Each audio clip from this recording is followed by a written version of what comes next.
মারিয়ামস খান কিচেনে আপনাদের স্বাগত। আজকে নিয়ে আসলাম কাতলা মাছের কালিয়া।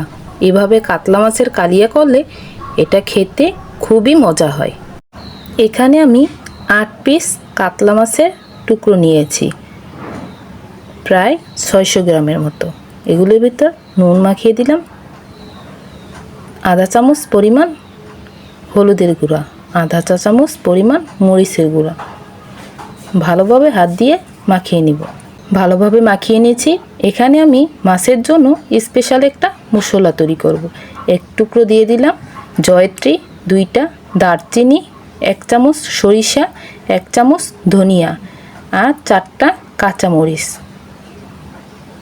কয়েকটা ধনিয়া পাতা একটুখানি পানি দিয়ে ব্লেন্ড করে নিব। চলে আসলাম মাছ ভাজার জন্য। প্যানে তেল গরম হয়ে গেছে, মাছগুলো দিয়ে দিব। এক পাশ হয়ে গেছে, উল্টিয়ে নিলাম। মাছগুলো ভাজা হয়ে গেছে। এগুলো বেশি ভাজবো না, তাইলে মাছগুলো শক্ত হয়ে যাবে। নামিয়ে নিলাম। এই তেলের ভিতরে 2টো তেজপাতা দিয়েছি, 3টা পেঁয়াজ কুচি দিয়ে দিলাম। ভালোভাবে ভেজে নিব লাল করে। ভাজা হয়ে গেছে।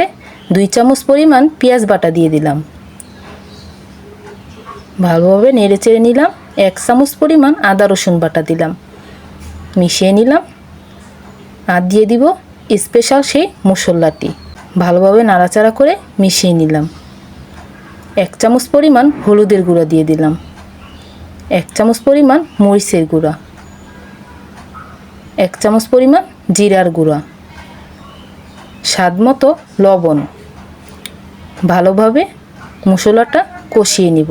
এই মশলাটা যত কষানো হবে তত মাছের রান্নাটা ভালো হবে। দেখুন মশলাটা লাল হয়ে আসছে। এই রান্নাটায় তেলের পরিমাণটা একটু বেশি দিতে হয়। মশলাটা একদম লাল হয়ে গেছে। প্রায় 10 মিনিট কষিয়ে নিয়েছি। এখানে আমি একটুখানি পরিমাণ পানি দিয়ে আরও 5 মিনিট ভালোভাবে কষিয়ে নিব। দেখুন কালারটা একদম চেঞ্জ হয়ে আসছে, উপরে তেলগুলো ভেসে উঠেছে। এই পর্যায়ে আমি 2 কাপ পরিমাণ পানি দিয়ে দিলাম। এখন বলক আসার অপেক্ষা। বলক এসে গেছে। এই পর্যায়ে আমি মাছগুলো দিয়ে দিলাম। এটা আমি চুলার আঁচ কমিয়ে রান্না করব, তাতে মাছের ভিতরে মশলাগুলো ভালোভাবে ঢুকবে। মাছগুলো দেওয়া হয়ে গেছে। 1 চামচ পরিমাণ জিরা দিয়ে দিলাম আবারও। এভাবে আমি 10 মিনিট লো আঁচে রান্না করব। দিয়ে দিলাম আরও 4টা কাঁচামরিচ। দিয়ে দিলাম 1 চামচ পরিমাণ ঘি। ঘিটা অবশ্যই দেওয়ার চেষ্টা করবেন, এতে মাছের স্বাদ আরও ভালো আসবে। ঘিটা দিয়ে দিছি। 2 মিনিট জাল করে নিব। আমার রান্নাটা কেমন হয়েছে অবশ্যই কমেন্ট করে জানাবেন। ভিডিওটি ভালো লাগলে লাইক সাবস্ক্রাইব করবেন। মাছের কালিয়াটা একদম পোড়া পোড়া হয় না, তেলে ঝোলেই হয়।